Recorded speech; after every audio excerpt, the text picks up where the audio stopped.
Hey friends, it's Lindsay. Welcome back to my channel. I hope you're having a wonderful day. So today I thought I would show you a project that I've been working on. I thought this might inspire you or encourage you to do something in your craft room.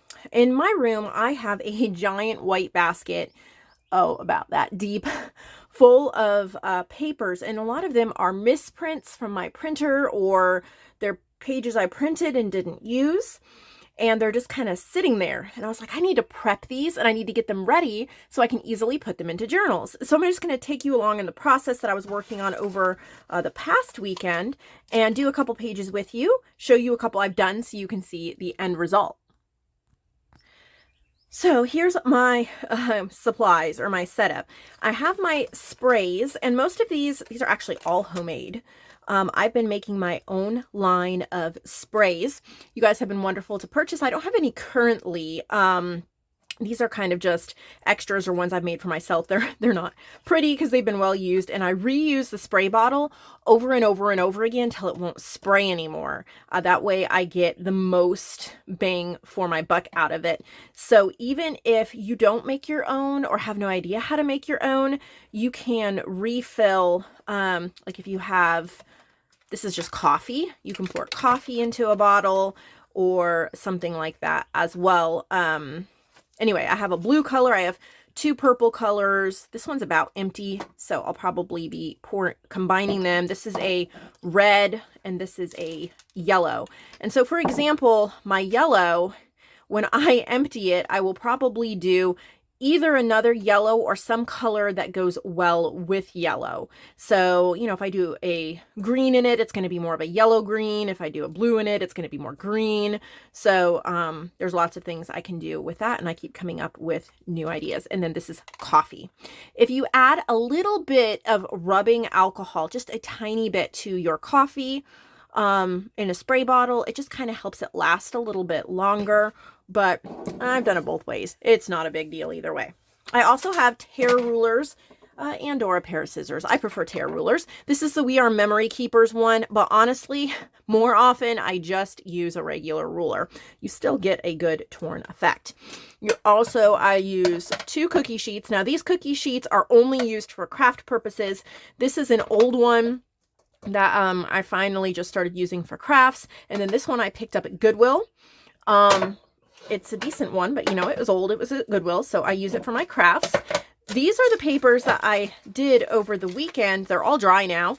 And I'm actually working through them, turning them into journals. You can actually see a couple journals in my shop if they haven't sold yet. Be Strong in the Lord, Flower Thoughts. I think they're both of those under the journal section. You can find the description box below. So the backs is pretty much what I'm doing. So that I don't have to use up printer ink to print on the back of them. I do not use a lot of spray. This goes a lot further than if I took a spray bottle and tried to cover the whole thing with ink. That would use a lot. This does not use a lot. I'm not going for full coverage. Every single one comes out differently. Why am I not just flipping the whole thing over? And I can get different effects depending upon the inks that I choose. So they're ready to go into journals to be folded in half and used. And this helps me so much when I am working on a journal. I don't have to stop and do this step. I have it ready. So let's do some together so you can see the process. I do not clean the cookie sheets once they're used for just craft purposes, because you never know what you're going to get. The layering of the inks and the iridescence, sometimes it's a good idea to just take a water spray bottle and spray it down and then put paper down and just see what you can pick up. This is not the same project, but I thought I would show you anyway. This is a big stencil, and I spray and get a cool effect, let it dry. I rarely use my oven anymore for drying paper. I use these cookie sheets. Then I don't have to worry about burning the paper, setting the house on fire, using extra electricity or anything like that. I can just kind of keep these rotating. And I actually have two other cookie sheets in my craft room. You can see Goodwill 99 cents in my craft room that I use for this. We're not using the stencil in this project. Okay, so I do like to have two cookie sheets. It just helps with the mess. So I would grab, I'm calling these misprints. It's not misprinted because there's anything wrong with how it printed. Sometimes there is something wrong, but often either I print it and I don't use all the pages, or I'm printing a print order for a customer and then my printer runs out of ink or shuts down. It doesn't print the whole thing. I've got to start again. I print the wrong one and I just set it aside. And then I actually need to use these. So I don't even have a borderless printer anymore. Hopefully I'll be able to get one in another year or so, but I am just using my laser printer. My borderless printer broke. And so I'm just using my laser printer. The cost is decent. The prints are decent, but I do get a white border. So there's not a lot of room here, but what am I gonna do for room? All right, we'll just stack for now. So what I do is I take my ruler, whatever ruler I'm gonna be using, and this is really fast. I just line it up on the side and then I tear off the white border. It works better for some borders than others, some pages than others. I don't always know why. Sometimes it's really easy and sometimes it's a pain. So you decide, you know, is it worth it or would you rather do scissors? But I do go ahead and take off the border during this step because, let me get my trash, because I'm a lot more likely to use it if I don't have to take the border off later. And honestly, more than 1 or 2 pages in a journal that has a white border around the edge, it starts looking really tacky and homemade. And it looks like, I don't know, it doesn't look like a professional print. So unless you're inking it or adding doodles, wow, this page does not want to tear. Let me see if it works better with the other tear ruler. Normally it works really well and really easy. You might have to actually tear more off to get it to work, but that's okay. Scissors work, a paper trimmer works. It's whatever you feel like, but a ruler does not take up a lot of space and you don't get blisters on your fingers from cutting. So after I do that, yay, the sun came out. I decide whatever I want on the back of it. So I think purple, maybe. I'm going to just do a couple. This spray bottle is near its end, but I'm just going to put a little bit of purple down. And I think this spray bottle is near its end too. Yeah, it's not even going to spray. And if it doesn't spray and you're needing to use up whatever is in it because you're going to throw it out, because, you know, whatever, that's fine. You just splash a little bit on, just a little bit. And then what you're going to do is place the white side down, rub, pick up, set down to dry. Every page will come out different depending upon what you do. And I leave whatever wet is on there and I go on to the next page and I just keep layering that way.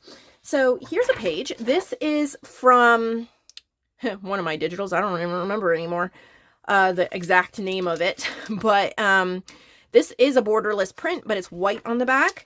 With the lemons, I'm going to spray a bunch of yellow and maybe I'm going to try to use up this coffee. So I'm going to splash some coffee, pick up the print. It's kind of like gel printing, but grungier, I guess, or simpler. And I have a bunch of, obviously I was printing a lot of summer stuff. So maybe I'll make some summer journals. This is from one of my summer kits. You can see I picked up some really pretty blues there. And I just keep doing that. Now these are all borderless.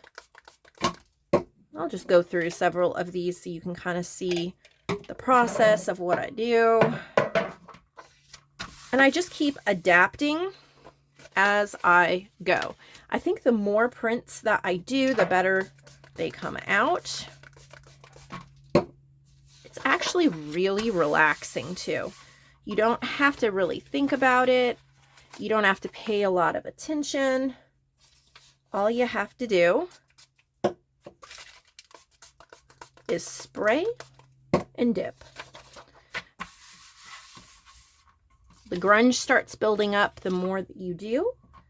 I really love that effect. Sometimes I just splash coffee down.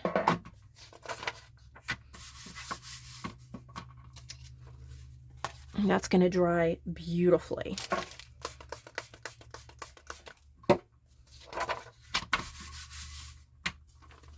you kind of don't want to stop. You just kind of just keep going and keep going and keep going, and it's really fun.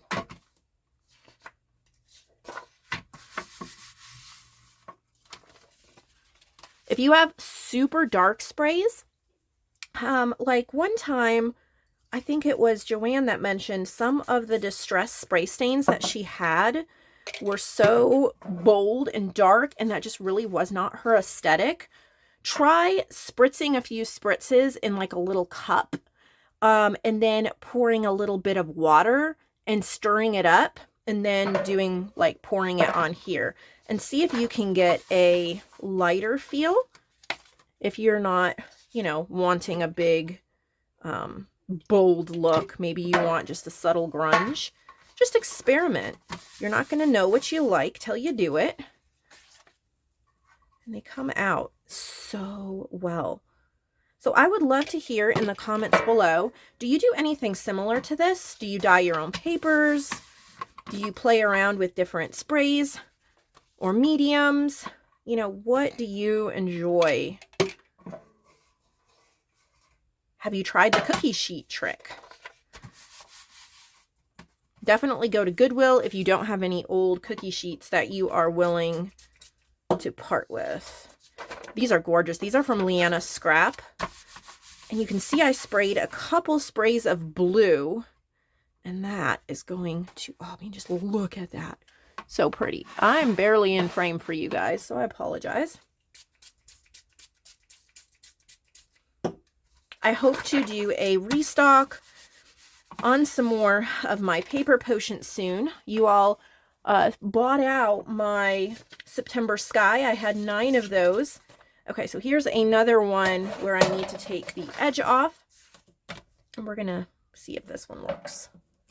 Yeah, see how easy that is? Sometimes it just comes off really easily, and then sometimes it is a pain. So these are some pages from Victoria Designs. They have so many pages in their kits. If you haven't checked Victoria Designs out on Etsy, you're missing out.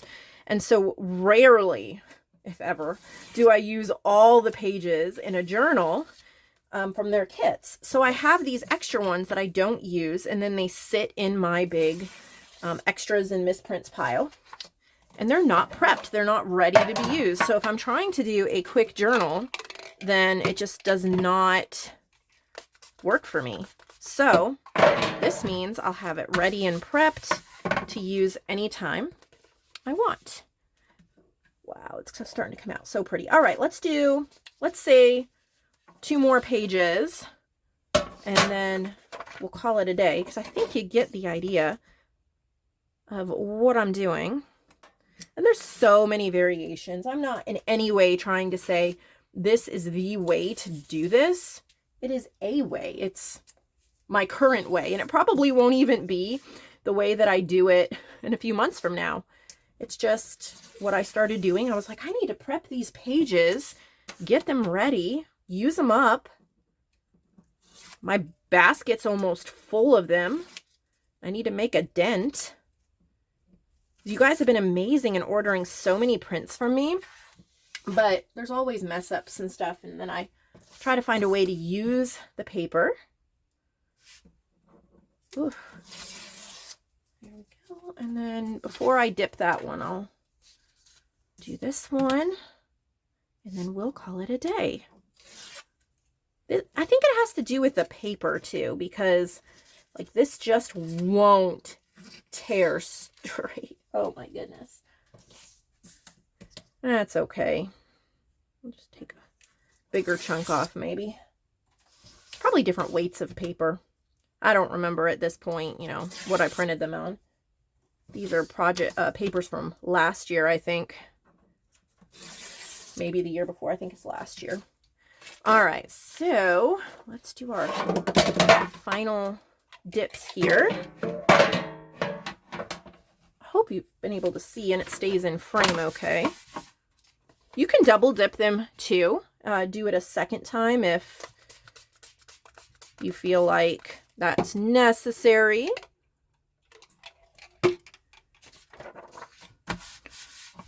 You can check out the journals and supplies that I sell in my shop, nevermorecreation17.com. And I'll be back shortly this week to share more projects with you. All I'll do with this pile is just set it aside and let it dry. It might take a day or two to dry, but I didn't totally saturate them. And then they'll all be ready, just like the stack I showed you at the beginning of this video.